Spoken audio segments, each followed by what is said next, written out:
Good morning, everybody. Hi, I'm Swati. I'm Swati Bandi from the Department of Communication. I'm so sorry that we've had to make you wait. Can you all hear me? If someone can let me know that you Yes, audible, ma'am. all Yes, right. Thank you. Thank you. yes, So yes. I had trouble getting into the room, and then our guest, our resource person, Dr. Ruth Goldman, is also sort of having some trouble with the internet. I mean, this is Murphy's law at its best, right? So what we're going to be doing is I will introduce our the theme for today, and also screen a couple of films that Ruth will be discussing after she makes her way into our the webinar, and after which we will have a little discussion. I'm terribly sorry again. I apologize deeply for making you all wait, but I hope the wait will be worth it.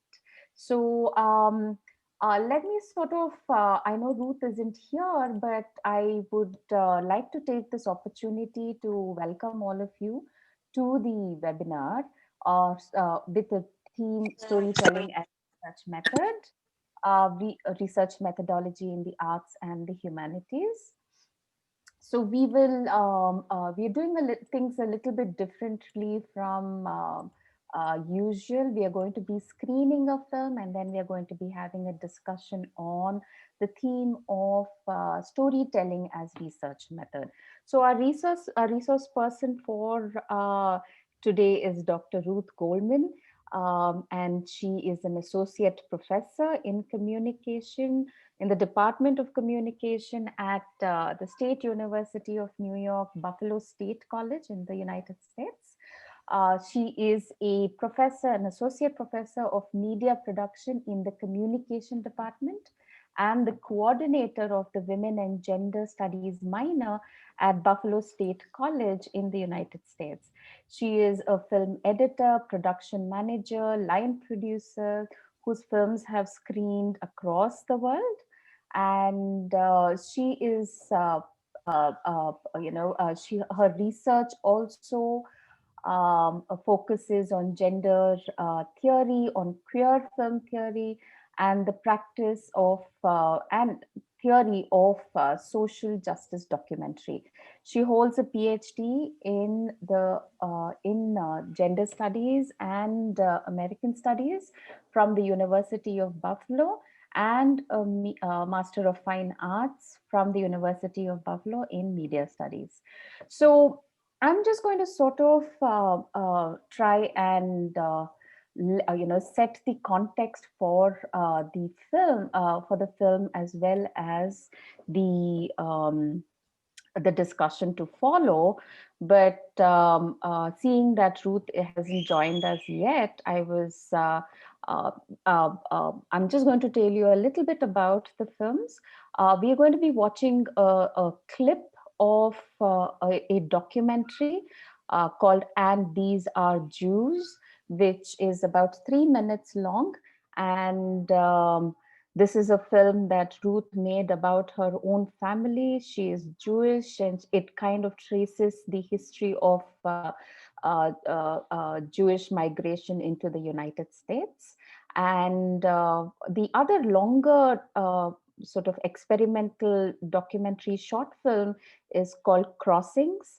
And it is a fantastic, fascinating insight into looking at how memory can be archived. And it is sort of a conversation between the filmmaker Ruth Goldman and her father, who passed away many years ago. But very interestingly, when she went back to her home, she found a lot of archival film footage from which was taken by her father.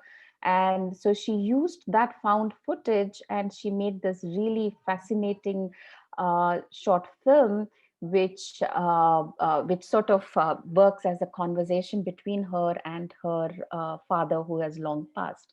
So these are the two films that we will be watching, after which we will sort of have a conversation with the filmmaker Ruth Goldman. So thank you all again for joining us today. And Richard, if our from the principal's office in St. Joseph's College, we have Richard Francis, who will be helping us screen the films. If we could have the two clips now, Richard. Yes, ma'am.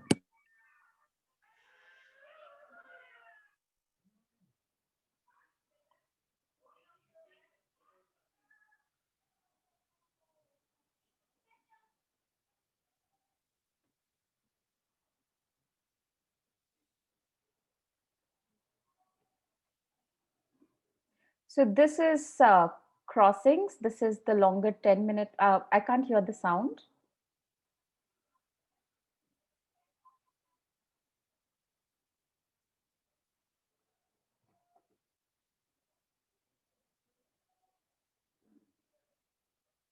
Richard, we need the sound.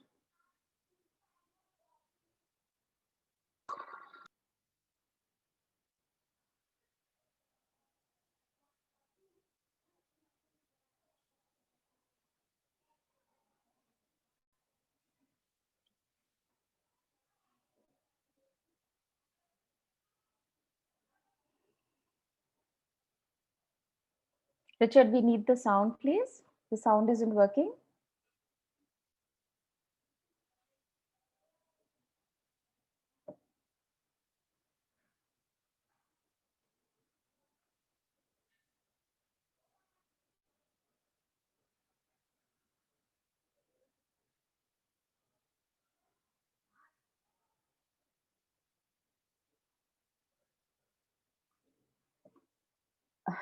I guess he can't hear us.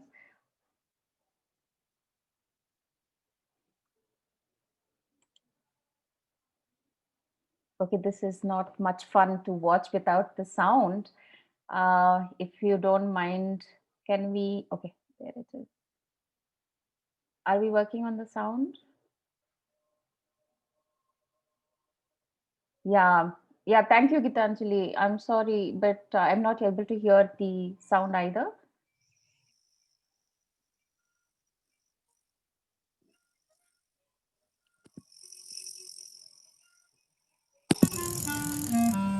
There it is.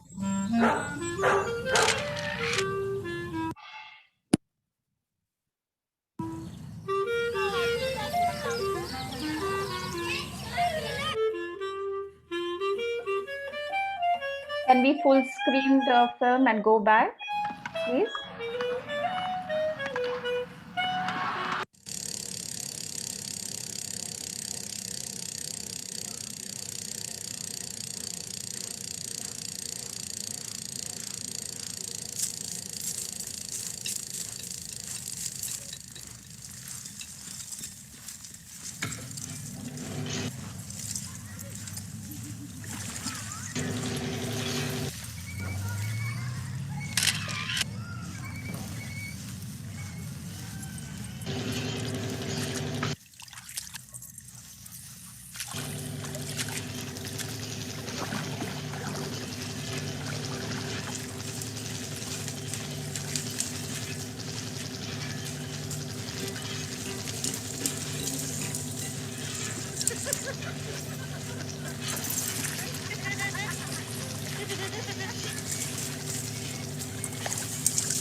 So that was the short film. It was an experimental short. It's called Crossings by the resource person Ruth Goldman, who's still struggling to get online.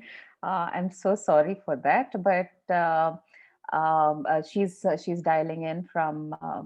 She's trying to connect from the United States, so there's a bit of an issue, but. Richard, can we start with the next clip? That is a part of a longer film called And These Are Jews.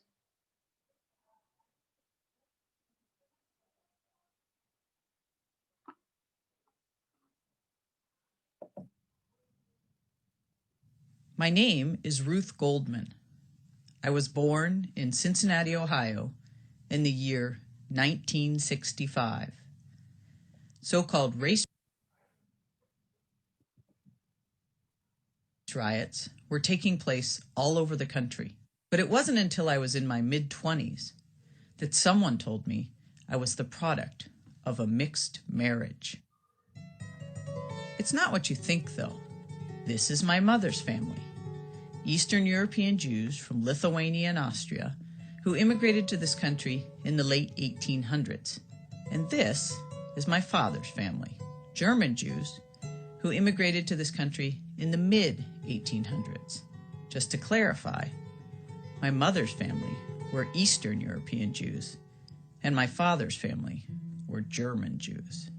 40 years and a couple hundred miles doesn't seem like much, but you'd be surprised. The differences, when the Eastern European Jews came over, they didn't want to assimilate. The German Jews' goal was to assimilate. They might have as well not have been on the same planet. We used to decorate our Christmas tree, and the rabbi's sons used to come up and help. My best friends are Jewish people, but I was very much against the whole Jewish group who just did nothing but Jewish fundraising for Jewish causes. The German Jews founded every major institution in the city.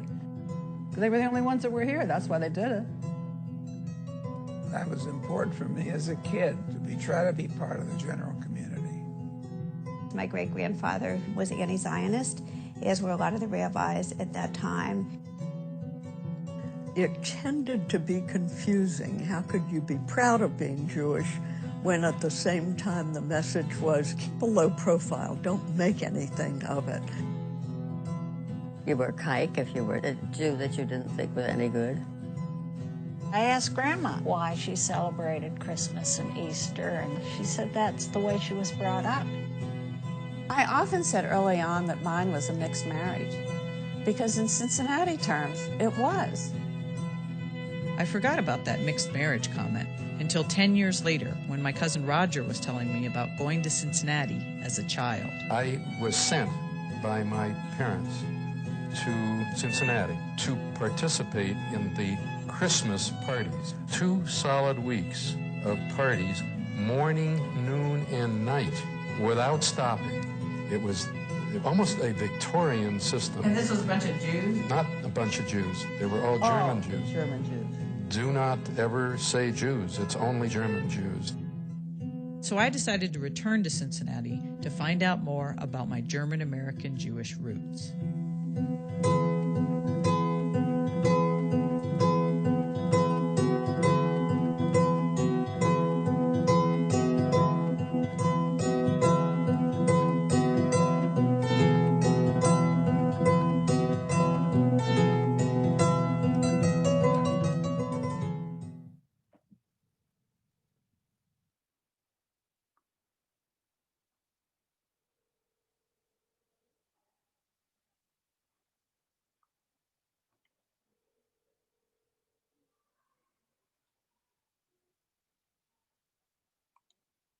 Okay, we are done with that, right, Richard?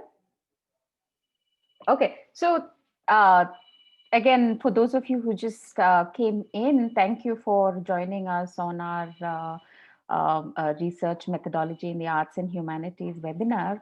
And I am sorry to say that the resource person is a bit, she's finding it a bit difficult to, she's having technical problems, and she's driving around in a Jeep trying to get a cafe so she can sort of, get online with us and have this conversation with us. So I do have a request for everybody who's here. Would it be possible for us to take a short break and be back in about 10 or 15 minutes? Would that be okay? Or I could also sort of introduce some of the larger sort of questions that I wanted to use to frame the question. But I'm seeing from various people that we can take a break. So if that is okay with the majority, it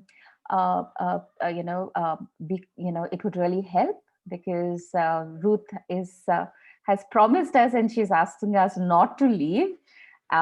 She's just sort of trying to get a place where she could get online. Like I said, this is Murphy's Law at its best. I mean, if things have to go wrong, we all know what happens, right? So, perhaps I could sort of, talk a little bit more about um, the exact time, of course, would be about, it's 6:10 now. Someone is asking me if I could give us the exact time. If we could come back by about 6:20, would that be okay? 6:20, would that be all right for everybody? Great. Thank you so much. Thank you. Uh, I promise not to make you all wait for too long.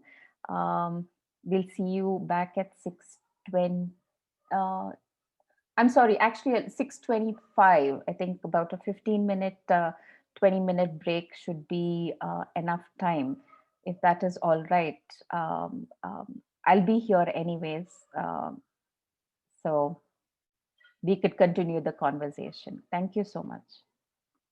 Thank you.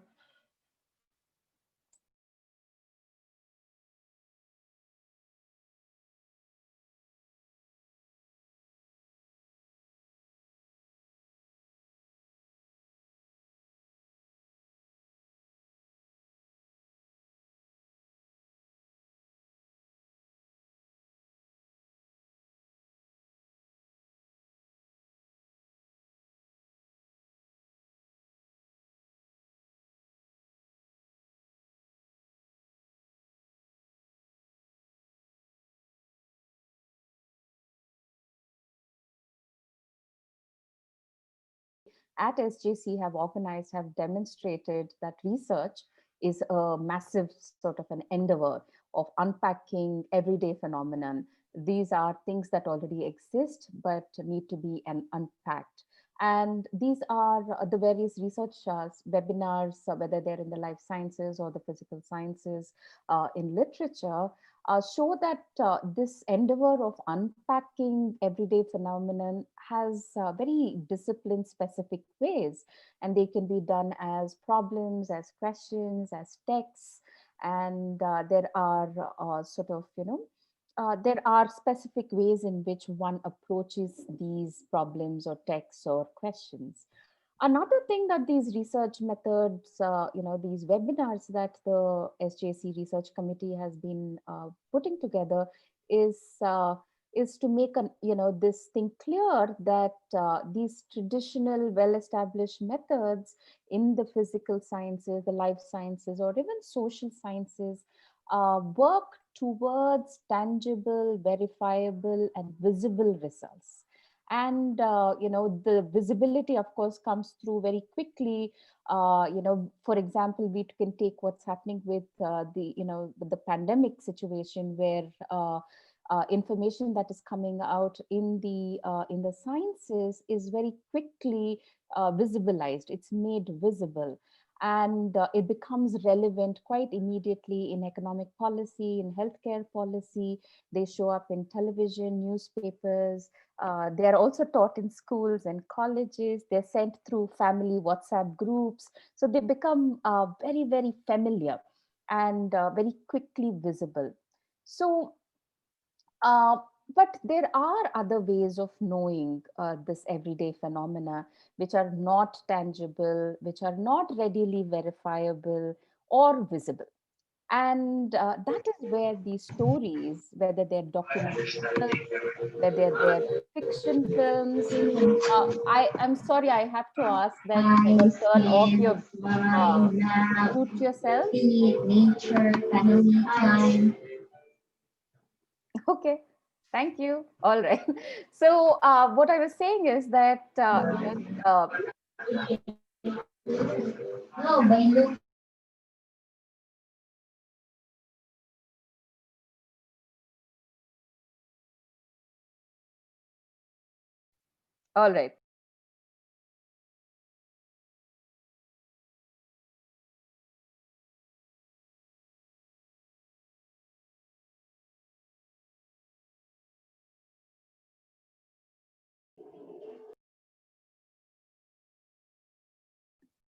Okay. All right. Can you hear me now? All right. So what I was saying is that the various research method seminars or the webinars that we've been having have shown two things. That one is that there are discipline specific ways of and established ways of whether it's in the life sciences, the physical sciences, of arriving at certain conclusions, and whether that's one. And the other thing that these research seminars have done is to show that there are there is a sort of a very particular articulation of these research methods. But what I was saying is that when it comes to the arts and humanities, these are not there are no there are no conclusions that one can work towards. And these are there are these ways of knowing everyday phenomena or lived experience which are not always tangible, and they're not verifiable and not visible. So this is where I think in this very shaky space of imaginative flexibility, that where stories like Snapchat or TikTok or documentary or fiction films reside, and it's very very shaky, it is not well established. These are stories that we are talking about, that I think we should I'd like for us to situate this particular discussion. So I hope that was clear for everybody, especially if you've seen the film that we screened, the first longer experimental documentary that we screened of Ruth's. It's very clear that there is no one big conclusion there, right? So, having said that, Ruth, I'd like to start off by asking you this question. Uh, how do you sort of what role does research play in your filmmaking practice? Well, research plays a huge role in my filmmaking practice. And while it might not look like conventional research, I mean, sometimes it does look like conventional research. So for example, And These Are Jews, which you saw a clip from, I did a tremendous amount, in fact, years of conventional research for that film, which involved reading a lot and speaking with a lot of scholars and pouring through archives. I spent hours and hours and hours in archives for that film, doing conventional research, and not just to help me better understand the community and to, but also to help me form questions that would get at the topic, that would better get at the topic, but also to find all of the visual artifacts that you saw in that film. It was very hard to find what we call B-roll, so the non-interview photos and moving images. But unconventionally, a lot of that research happened in my basement, in my mother's basement. Yeah. Going through many, many boxes of materials, and which is actually how I found the 16 millimeter films that Crossings is based on. I found that in my research for And These Are Jews. And then the interviews themselves are the main source of research in that film, and obviously I have to do research to prepare for interviews, but then the interviews themselves form this incredibly rich source of research. Yeah. For this film, and also for other experimental films that I've made, like Crossings. I've also used interviews, I think, in what we might consider a non-conventional way as research. And then also my research, I mean, for Crossings, my research involved obviously looking through those 16 millimeter film archives, and I had to, now they weren't transferred, they were just in their little yellow plastic cases. And so I had to actually run them all through a projector and splice them together. Yeah. And then look through all the films and try to figure out what was going on, which wasn't obvious in many of them. Yes. And then I had to look through my own archives and then think about, I mean, for that particular film, my research was very, it was very personal. And it was a process that really involved, it was a very interesting process because it really involved going into my father's memory, or not his memories, but the evidence of his life, and trying to think about, you know, what my father's life was like way before I knew him. So as a little boy, and then going into my own archives, and thinking about my life through the film archives that I had. Ruth, can I ask you to quickly provide some context for the two films? I tried my best, but you know, perhaps you telling them would be better. Yes, absolutely. So And These Are Jews. My father died in 1999, and I wanted to make some sort of film about him. I had just become a filmmaker, and I needed a project for my grief, truly. And so I made a film about my father by going back to Cincinnati, Ohio, where I'm from, and interviewing people who knew him. And they told me stories about him, but I also went to just outside Chicago, Illinois, to interview his first cousin, Roger. And you hear Roger in And These Are Jews talking about the Christmas parties and talking about the German Jews. And I honestly had no idea what he was talking about. I certainly didn't identify as a German Jew. And because obviously I grew up post-Holocaust, and because of the Holocaust, the German Jews of Cincinnati, they didn't say German Jews anymore for obvious reasons.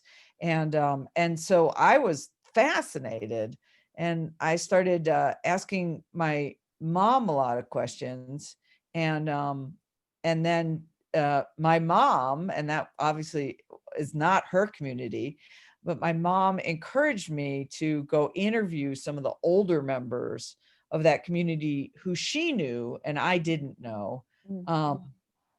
And I started going out and doing some interviews. I didn't have any equipment or anything like that, but that was definitely part of my research, going out and talking with them.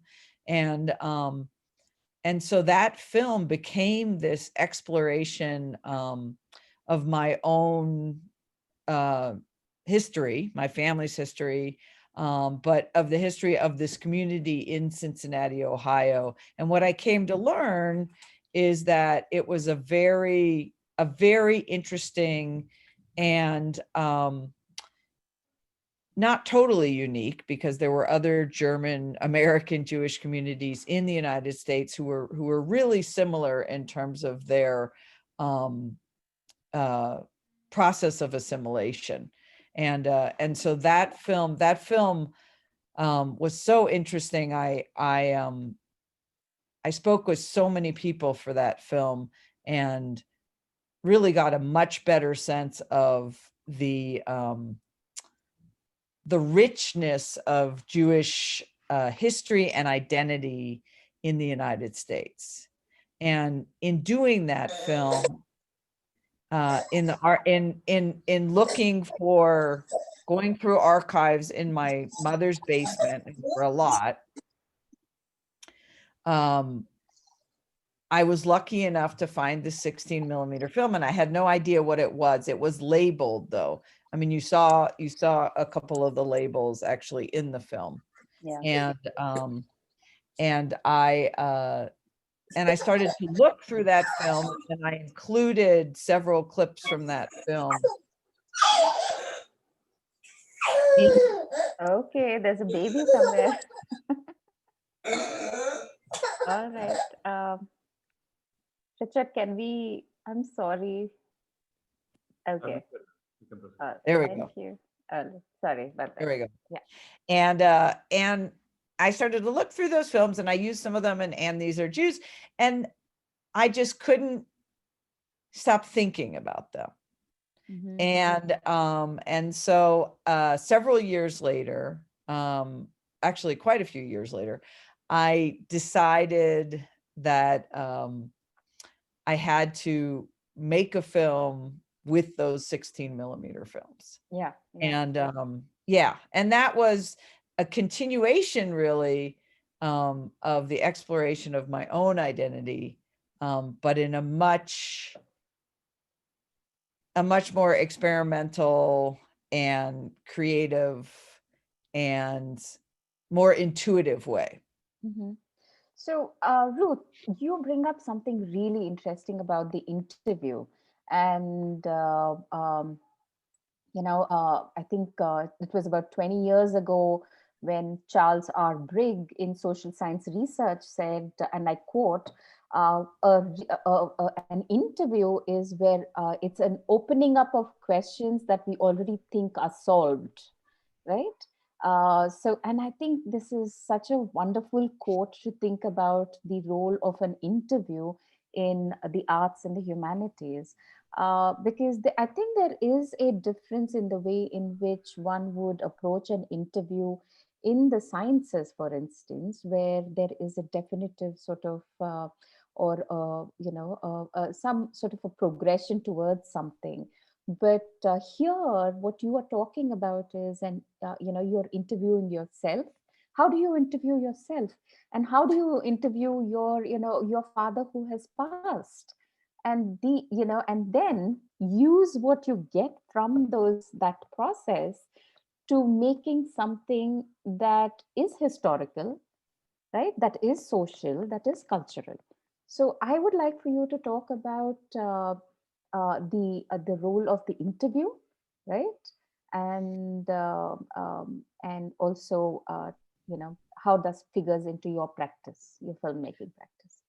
Okay, and I'll back up, and I will say that I went into And These Are Jews with a very, what I would consider, traditional approach to my research and the film. I had a thesis.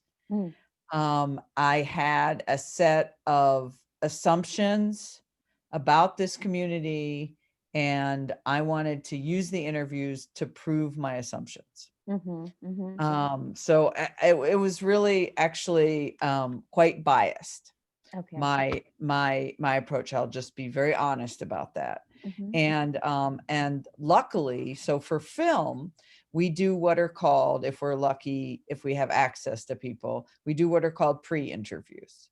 And where we go and we speak with the people, and the point of doing those, there's a number of different reasons that motivate doing pre-interviews. One is to honestly see how someone is going to be on camera. Some people are very nervous on camera. And because I was dealing with an older population, some of the people had forgotten, their memories had gone, and they weren't able to recall in enough detail that I could use them in the film. But also to see if they're really going to sort of fit into the larger piece of the puzzle.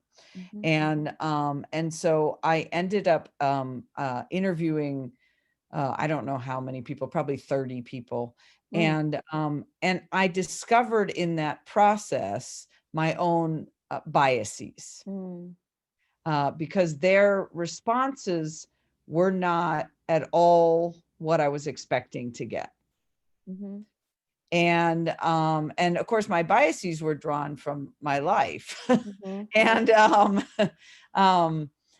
my perceptions as someone from a completely different generation. And so as I interviewed more and more people, I discovered that I really knew nothing about this community, or relatively little about this community, and that what I had learned in reading books and articles was in no way represented the humanity of this community and the breadth of this community. And so luckily, because I did pre-interviews, I was able to reconfigure my interviews. For the pre-interviews were just audio, so my video interviews. And then I did the interviews, and I put them away, and I moved across the United States. And then I got them back out actually several years later, because this became my thesis film. And I looked at them with a completely different perspective, having let them sit for a while. And I realized again that they told a different story than I had expected them to tell. And I mean, you were asking about interviewing myself, and I feel like that this is a really integral part of my research, because I re-examined all of these interviews with, again, a different perspective. And I found that they told a completely different story. And I'm just going to add another layer to this, which is that one of the beautiful things about visual language and a visual storytelling is that you can't control other people's interpretation. And so I've shown this film all over the world, and I've been in the audience, I don't know, maybe 9-10 times. And everywhere I go with every audience, there are different interpretations of the film. And in an audience, there could be 5 different interpretations of the film. And that's for And These Are Jews, which is, you saw the beginning part, but most of the film is talking heads interviews. conventional interviews. Mm-hmm. And so you would not think it would be open to interpretation in the way a film like Crossings is. Crossings is a film told primarily with visual language. Mm-hmm. And so for myself, it's hard for me to articulate the process for a film like Crossings, and I've made a lot of short experimental films like that, because it's a very intuitive process, and for me, editing, and so those were silent films, and Mm-hmm. so I added what I imagined it might sound like. Mm-hmm. Um, and Yeah. how do you put sound to someone else's memories? Exactly. Um, Mm-hmm. so I had to think about that. And it was very intuitive level. And then of course I was operating also on the level of memory. Mm-hmm. And memory is so much like, I was talking about the fact that audiences, 5 different people could watch And These Are Jews and have 5 different interpretations of the film. I mean, really diametrically different, like Mm-hmm. in opposition. And Mm-hmm. and with Crossings, intellectually, I think Mm-hmm. people could have different interpretations, but with memory, it's the same thing. You and I experienced many events together and spent Yes. much time together. Yeah. But if we sat down and compared our memories, they would probably be quite different. Yes. Um, Yeah. and yeah, so that's another part of my research process. And I guess, you could think about, we could call that uh, an interview, Yeah. So and yes, go yeah, ahead. I'm thinking of, I was struck by what you said about memory, and you have that line in Crossings where you talk about, the archive and memories, right? Memories making up that archive. And here's my question about, memory, right? Here you're using visual language, you're using the image, you're using text, you're using sound, and you're offering it as evidence, right? um, um, Based on the many hours of the research that which might look conventional in one sense, but you're offering something that is you know is sort of abstract in one sense, right? Yeah, As ephemeral. evidence. Yeah, it It's is a ephemeral. Yeah. Yeah. So, and you're talking about very, very, these big historical events. You're talking about the Holocaust. You're talking about migration. You're talking about, lived experiences.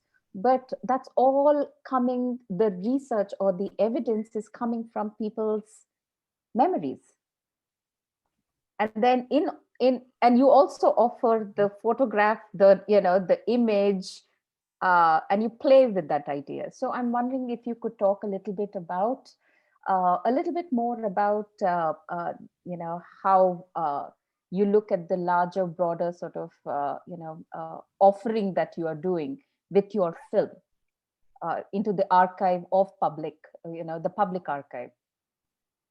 Well, I would go out on a limb and argue that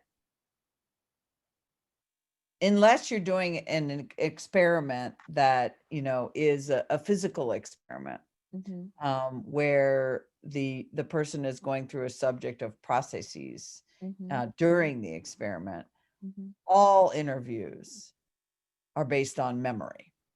Yeah. So, um, so I think it's not as, it's not just part of the creative realm. But for me to go into what were someone else's memories And if you think about, I mean, I might never have found that film, or I could have found 16 millimeter film that was of someone else. Um, and I think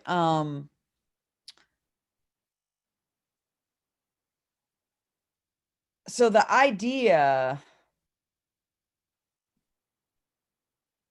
for me to make the kind of film like Crossings, I have to access another part of my brain. And so I'm stumbling a little bit because it's kind of hard for me to articulate the process, because it's almost like, to be honest, it's like a spiritual process for me. And when I and just even that film has layers, just like memories have layers. And that also was part of me trying to use visual language to articulate that ephemeral quality. So layering, I mean, you can't quite, the images aren't quite clear. And they're layered on top of one another. Exactly. So they're not isolated in any way. Much like our memories ourselves, right? I mean, exactly. That's how it is. It's all meshed exactly. up. They can only be experienced in relationship to other images. That's true. That's true. I think that's a really great thing that you just said. How do you make sense of a particular memory only in relation to another? And that's the same thing with the image too. The image takes on meaning, particularly with film, it takes on meaning when it is juxtaposed with another, right? Or it's placed next to in each other, their conversation with each other. So, Ruth, it's almost 7 o'clock, and I've already sort of asked all of the questions that I want to. And I was selfish because, here I'm using this sort of, this venue to do something really selfish and ask my dear, dear friend of many years now questions that I've always wanted to ask of her as a filmmaker, as a photographer, as someone who as a scholar, as a teacher. So I will keep quiet for now and see if our audience has any questions. So uh, okay, so we have Mr. BL Raju. um, he says, you are touching upon the valid questions related to controlling of interpretations and memory being different from person to person. Don't you think it's because of ideological positions that is involved in storytelling and listening? Mr. BL Raju. So he's talking about ideological positioning. So I think that certainly that plays a part, or it could play a part. But I would also say, for myself, just thinking about the film And These Are Jews, I came at that film from a certain ideological position. And then I ended up 5 years later, when I edited that film, in a completely different ideologic position. And it changed along the way. And it changed also in relation from person to person. So as I did the interviews, my own position changed, and that affected the formulation of my questions, and especially also my follow-up questions. And so this is something that I didn't talk about, but interviewing part of interviewing for me is this deep listening process where I actually have to quiet my own ideologic standpoints. So my own opinions and my own assumptions about the evidence. I have to go into a place of very, very deep listening and put my own biases aside. I have to recognize my biases in the moment, put them aside, and be able to follow up by asking questions that don't reveal my biases, that are open-ended and that can lead me in different directions.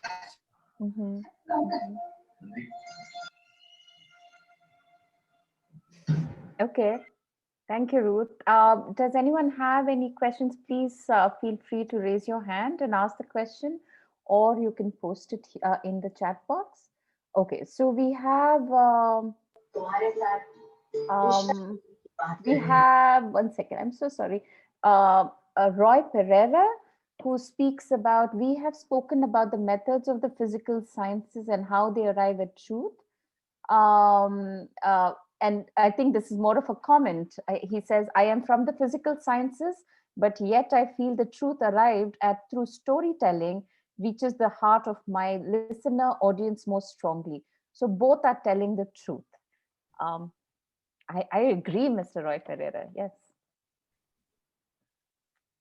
So, okay, so we have another question from Mr. BL Raju, who says, how did you manage the issues of identity, power, and knowledge in your interview with German Jews? Well, that is it's a huge question, and it's also a fantastic question. And as you you were able to glean that from that 3-minute clip, so I'm very impressed. Because that was really what the film was all about, and that was actually a huge struggle for me, because a lot of the people that I was interviewing, they had never thought about these issues before. And the final question that I asked for that film, in my interview, the final question I asked every person was a question that most of them had never thought about, and that was, what does it mean for you to be a Jew? So what does that identity mean? And they hadn't thought about it. And in many cases, because they were so assimilated, and they felt, several people answered and said they were American first and Jewish second. I mean, they delineated their identity in a very hierarchical way, and which was completely tied up in issues of power and knowledge. And so for me, it was a process of unpacking throughout every stage of making this film. So through the interview stage, and then also in the post-production stage, as I went through the interviews and figured out how to tell a story with the interviews that would remain true to my interviewees, so to the people I collaborated with in making this film, and yet would also reveal those power dynamics. Yes. So it was a struggle, and it was a challenge, and it was a learning experience. And I'll also just say, I think a lot of people learned from this film a lot. I got a lot of feedback. People would write to me. I got emails from people who were 80, 90 years old, saying, I never understood Mm-hmm. my Jewish identity until I saw this film. Mm-hmm. But at the same time, I spoke with other people who had opinions about the German Jewish community in this country, and this reinforced those opinions. They were negative opinions, and the film reinforced the opinions. Yes. So again, I think I tried to make it as complex as possible in my retelling of their stories. But on a certain level, you know, we experience things in different ways, and I think if, depending on what our experiences have been in life, if we see something and it replicates those experiences, that's what we take away from it. So, And that, you know, it's so appropriate, right? I mean, for us to sort of think about, or it is the appropriate time for us to think about what you just said about ourselves and others, especially when we live in a world of political polarities, and we are living through it now, right? You know, to sort of examine the role and sort of unpacking this idea of unpacking something, and you know, going into it with an open, honest sort of approach, rather than have biases, and let them determine the way in which you do this unpacking process. So I think particularly, like I was saying, as we live through and political polarities are everywhere, and we're all part of it, whether we like it or not. You know, I think what you just said, you know, about the role of storytelling, of narratives, and ourselves in these stories and these narratives that we tell of ourselves and others, is just, you know, something that I think we all have to pay deep attention to. So I will say thank you, Ruth. Thank you for taking the time to, if no one has any questions, I don't think we have any questions here. But so thank you for for taking the time and speaking with all of us here. And I hope that you have. Um, I think there is a. This is a message for everybody here in the webinar. There is a feedback form which the principal's office has uploaded. Please fill it up so you can get your certificates of participation. Uh, so again, that was a little announcement, but back to thanking Ruth. And I guess Ruth's going to be running back to her browser to check on the election news, right? And I hope by the time we finish and say bye to each other, we will have, you know, the United States will have a new president. Thank you so much, Ruth. And thank you everybody for joining us. Thank you for being so patient with all of the technical difficulties that we faced. And please let us know what you thought about the program. And I hope we can keep these conversations across borders, across boundaries going. Thank you, Ruth. well, thank you so much. Thank you so much for having me. And this was really wonderful because it was very, it helped me also think about my work in a different way too. So thank you so much. Thanks all of you. And thanks for your patience. I'm sorry about the technical difficulties on my end. And I'm glad my video and everything was finally working. Thank you. So we can, Richard, we can stop the meeting now. Thank you, everybody. Thank you.